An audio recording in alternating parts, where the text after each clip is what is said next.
Hi everyone, welcome to Breakfast English program, and today we're going to learn adverb of frequency. Sağolasiz yaxshimizlar? Hamda bizningki Nashliq ingliz tili programmamizga kelganlarni qarshi olamiz. Hamda bugungi bu programmada biz shu ravishlarningki chastotasi to'g'riliqqa to'xtalamiz. Chunki hamda biz ingliz tilimizdan nurg'un shu ravishlarni tushunamiz. Birinchi bo'lib shu ravish degan nima deganga bir aniqlik berib bersak, hamda ravish degan nima desanlar, shu jumlada masalan shu fe'llarning, sifatlarni hamda ravishlarni hatto bu jumlani aniqlab keladigan bo'lak nima deymiz, sanlar ravish deymiz. Ravishlar hatto shu bir sharkatningki vaqtini, o'rnini, sababini, shuning har xil usullarini, xarakterini, darajasini sifatlarniki qanday qilib keldi deysanlar, ko'rsatib keldi.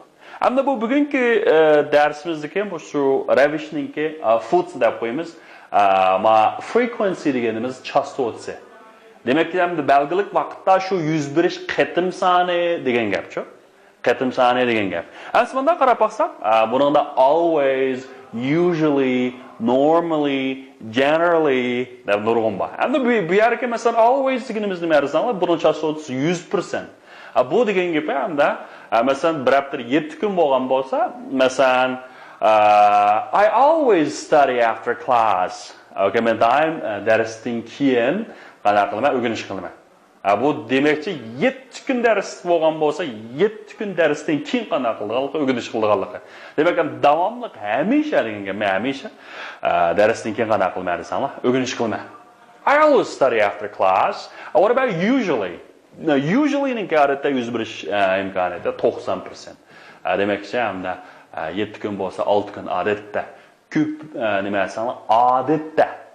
I usually walk to work. Men odatda qanday qilmay desanlar, xizmatga menib boraman. Hamda tasaddibiy naganda ba'zida qanday qilib qilish mumkin, mashinada o'tirib qilish mumkin degan gap. I usually walk to work. Men odatda qanday qilmay xizmatga menib boraman. What about normally or generally? Bu normally shu normal ahvolda yoki odatda buningki 80%. Ma usually bilan cho'ng farqlanib ketmaydi. I normally get good mark. Men odatda ahvolda, men odatda qanday qilaman? Imtihondan yaxshi nomer olaman. Get good mark, right? What about often and frequently? Often and frequently bu nima desanlar? Ko'pincha vaqtlarda. Frequently ko'pincha nima desanlar? Odatda yoki ko'pincha ahvollarda. I often read in bed at night. Men kechada odatda qanday qilmaydi? Karvatda yetib turib kitob ko'rmaydi. In bed yetib turman. Okay, what about sometimes ba'zida? Okay. Buning ham ehtimollik qanday desanlar? 50%. Okay. I sometimes sang in the shower. Okay, shower degan bunda ustidan tushgan muncha tushib, men ba'zida shu munchada juyinayotgan vaqtimda nima deymiz? Sang naqsh aytdim deydi. And occasionally desanlar, andamunda. I occasionally go to bed late. Men andamunda qanday qilaman? Shu keyinroq uxlayman. Endi mishariki 30% occasionally. And seldom shu naganda. Uyg'ur tilida naganda deymiz. Unda bir oyda bir, yilda bir degan gap. Okay? So I seldom put salt on my food. Okay.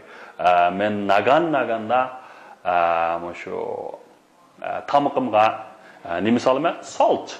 Tuz deydi. And hardly ever bu nima desanlar, night ming yilda bir tavallud bo'ladi deydigan gap bor.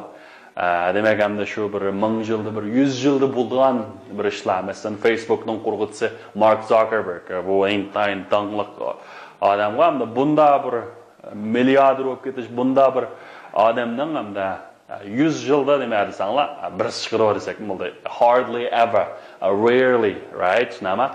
I hardly ever get angry.